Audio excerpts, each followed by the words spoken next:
Hello everybody and welcome back to another video. So today we're going to be soloing a bunch of world bosses in Pandaria, and this is, well, it's going to be tricky for some classes. If you're, say, a tanking class or something that's in general just a bit more meaty, or maybe a pet class, all of these will be perfectly doable. Now I'm going to start off here with Nalak, and the reason why you want to kill him is because he drops a mount. Now you could kill Nalak yourself, and I did try doing that for a good few attempts, but actually, it's a bit of a gear and survival check if you do it that way. As it turns out, what I actually saw somebody else do when I was just camping the spawn, is you can pull Nalak into this area with the Shadow Pan guards. And when you do that, the guards will start to attack Nalak. Now, as these things normally go, you do have to do quite a bit of damage to the boss if you want to get credit for the kill. And the reason why I don't get credit in this is because I'd already killed him during the lockout. But I can assure you that this will get you credit. And because of this, really, it means Nalak is very simple. In terms of his abilities, he does the Lightning Nova thing, and he does the arc of lightning on you, but none of them are really a problem. Just don't stand in the arc thingy, and that's really it, honestly. It's not particularly hard. Now, next, let's hop on to Galleon, and Galleon is a little bit more tricky because of the amount of raw damage that he does, because he's just sitting there snapping at you.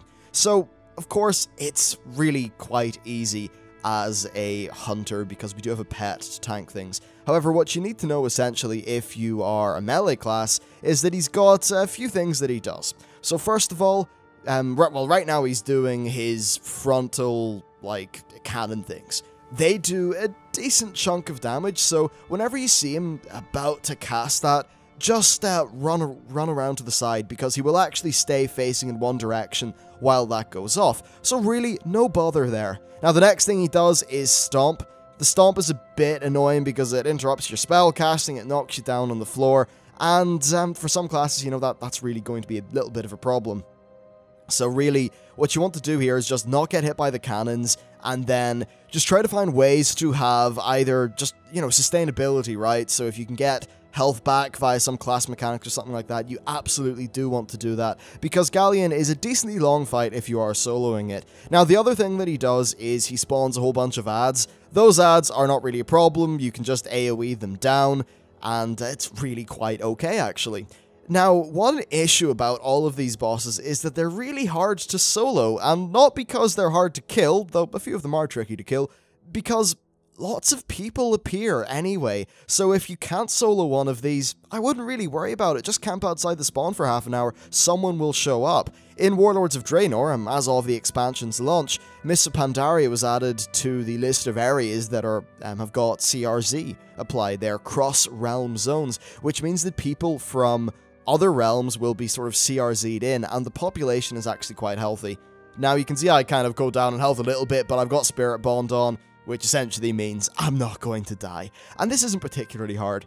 Now, one thing you do notice is I'm being completely just pelted by these arrows from the archers on top of Galleon. You're just going to have to deal with that. That's a constant bit of damage that just sort of comes out throughout the fight. Though I found that I was able to heal through it fine as a hunter, and if a hunter can self-heal through something, you'll be able to self-heal through it with no bother whatsoever.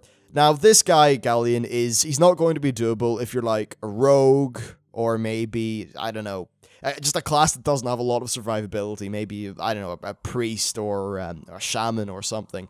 Maybe a shaman could do it. But essentially, if you're a bit tanky or you've got a pet, this will be no bother. Just stand out of the cannons, be wary of the Stomp, though you can't really do much about it, and get rid of the ads. Not that hard. I suppose it's more just of a gear and survivability check. I'm going to speed up the rest of the fight, and somebody does sort of fly in here and start, air quotes, helping me, which is fine, really. If you can do like the first 30% of this boss and still have a decent amount of health, you can do the whole boss. It's just rinse and repeat, only a few mechanics. And now that Galleon is defeated, let's move on to one of the more tricky bosses, and this is the Shah of Fear. Now, the reason I say tricky is not because of how hard the boss is, it's because he has got a bit of an annoying mechanic called, I think it's Growing Anger, which MCs you. Now, it's actually okay if you're a hunter or a warlock, because he won't despawn, your pet will still be in combat. Though, if you allow yourself to be MC'd, I mean, the fight's going to last for like 20 minutes, so that's not what you want to do. And the tactic is actually the same for everybody here, whether you're a melee class or a ranged class or anything. whenever you see the Growing Anger has been cast, just run away from the boss. You'll outrange the CD, or the MC even, and that means that you can just pop back in and start DPSing him. Other than that, he's easy. You just, well, of course, you want to kill off the ads, because nobody likes ads. You don't want to stand in the random bits of crap.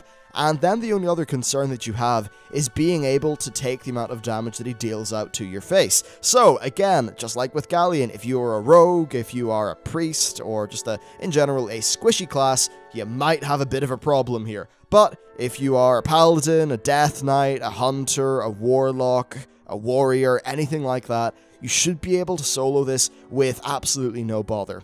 Now, my attempt here was fine. As you can see, I'm quite easily able to solo this, but I think at about 40%, a bunch of other players appeared in, and again, like with all the other fights, this is a rinse and repeat. It's got no phases. If you can solo the first half, guess what? You can solo the second half. No problem whatsoever.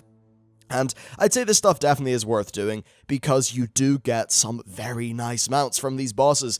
Nalak, of course, has got a mount that looks like a Nalak. Galleon has got a mount that looks like Galleon, and the Shah of Fear has got a really cool kind of Shah-looking Cloud Serpent, which is totally a thing that you should probably desire. And as you can see, actually, just looking at this video, I'm not taking a crazy amount of damage from the ads with the way that things have scaled since MOP. So honestly, it's just going to be the face damage that you take from the Shah. Though, the one thing about this fight that is kind of annoying, especially if you're melee, is your uptime is going to be quite low. And I think I do actually mess it up here and get MC'd, but because I'm a hunter, I've got leeway. If you are a melee class, or if you're just there on your own with no pet or anything, and you're MC'd, then it resets the fight. So you really do need to be very much on the ball, and if you're not, playing as a pet class like I am, where it's extremely easy to just hop in and out and not get hit by Growing Anger, which, I suppose funny enough, I just did. I shouldn't though, that was a complete cock-up. It's easy to avoid, but the amount of time that you spend running in and out really hurts your DPS. So it can be a very annoying fight in that way. Though, if you're a hunter or a warlock, worry not, just try not to do what I did and don't get hit. Though, of course, if you do, and you have a pet, not the end of the world. Though I can definitely imagine a lot of people being annoyed by this fight. Still, what happened to me is a bunch of horde people ran in and started helping out. And that's just the way this fight goes. People will appear. It's a very heavily desired mount. And now that it's soloable, you'll find groups of people just appearing in and trying to get it. So if you can't solo this, again, don't worry, people will appear. At this point, I was trying to preserve my solo kill, so I thought, I can kill the horde. But of course, I'm in a PvE realm, and that was just the horde getting mind-controlled. Yeah, I'm not that good.